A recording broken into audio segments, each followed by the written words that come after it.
Welcome to the Tech Egg. Don't get scrambled. Enjoy the video. Open your phone settings and find Mobile Hotspot or Personal Hotspot. Tap to enable the hotspot so other devices can connect right away.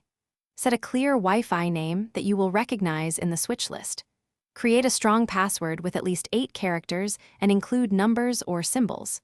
If your phone lets you pick a band, choose 4 GHz for better switch compatibility. Note carrier data limits and turn off hotspot when finished to save battery and data.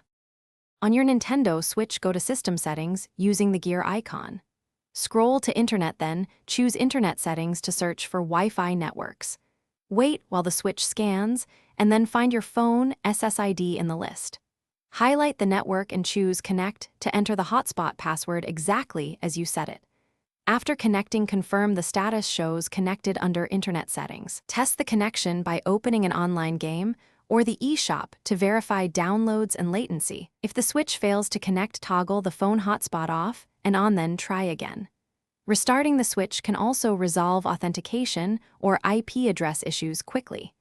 Close heavy background apps on your phone to free bandwidth and reduce latency during gameplay.